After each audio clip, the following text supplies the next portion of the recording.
पापा ने जो पिछले साल प्लॉट लिया था उसकी फ़ाइल कहाँ है ज़ुबैर? कबीर भाई ने इस्तफसार किया। कौन सा प्लॉट भैया? मुझे तो इस बारे में नहीं पता। ज़ुबैर भाई ने हिकलाते हुए कहा। झूठ क्यों बोल रहे हो ज़ुबैर? उमैर भाई आंखें दिखाते हुए बोले। नहीं भैया, ज़ुबैर भाई सही कह रहे हैं। प्लॉट तो उजाला के नाम है, तो फ़ाइल भी उसी के पास होगी ना। शहीर भाई बोले तो सब उसकी तरफ देखने लगे। प्राइवेट अस्पताल के महंगे कमरे में वो सब जमा थे।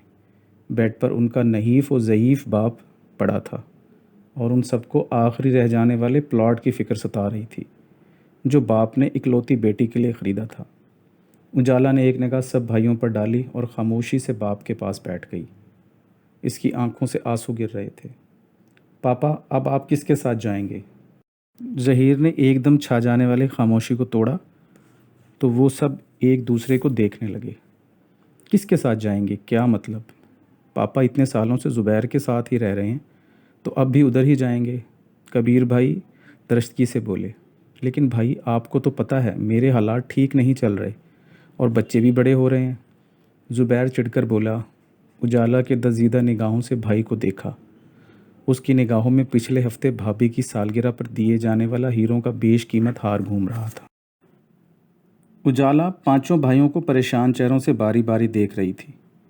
बाप की बीमारी उनकी परेशानी नहीं थी, बाप बहन की जिम्मेदारी उठाने की परेशानी थी। बाप अगर मर गया तो हमें क्या मिलेगा?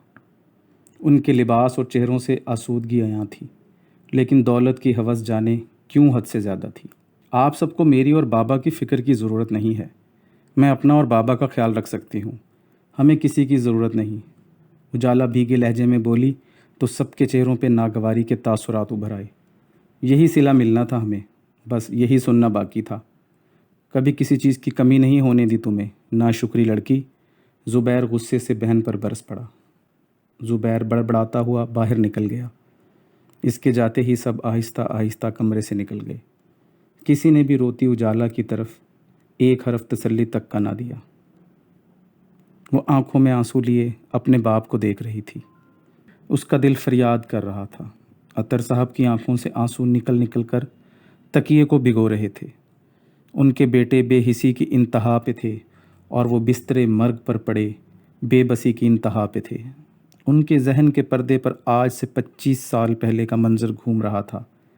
अस्पताल का कमरा था और उसके बाप मंजूर बिस्तरे मर्ग पर पड़ा था। डॉक्टरों ने जवाब दे दिया था और वो अपनी बड़ी बहन पर चीख रहा था। आपा, मुझे केनाल व्यू वाले घर के कागजात चाहिए, हर हालत में, वरना मुझसे बुरा कोई ना होगा। वो कमरे में टहलते हुए अस्तराब के आलम में मुसलसल चिल्ला रहा था। मुझे खुद नहीं पता अतहर, मेरा यकीन करो, मैं कतन लाइल हूँ। इनकी बड़ी बहन मिन्नतें कर रही थी, लेकिन वो कुछ सुनने को तैयार न थे। उनकी बीवी को वो घर बहुत पसंद था और वो कई बार अपने बाप से तकाजा कर चुका था कि वो घर इसके नाम कर दें, लेकिन वो घर उन्होंने अपनी बेवा बेटी और उसके बच्चों के लिए रखा था। दौलत की हवस ने उस वक्त उनकी आंखों पर पट्टी बांध दी थी। उन्हें मौत के मुंह में जाता बाप का कांपता लरसता वजूद नज़र नहीं आ रहा था। अपनी बहन का आंसुओं से तर चेहरा भी नागवार गुजर रहा था। आज तकदीर ने उन्हें फिर उसी मंजर पे ला फेंका था, लेकिन फ़र्क सिर्फ इतना था कि बाप की जगह आज वो खुद मौजूद थे और बहन की जगह उनकी अपनी लाडली बेटी, जिसके आंसू उनके दिल को चीर रहे थे। मकाफात अमल बहुत बुरी चीज़ है, ये मुड़कर आपके पास ज़रूर आता है। इंसान जो बोता है वही काटता है।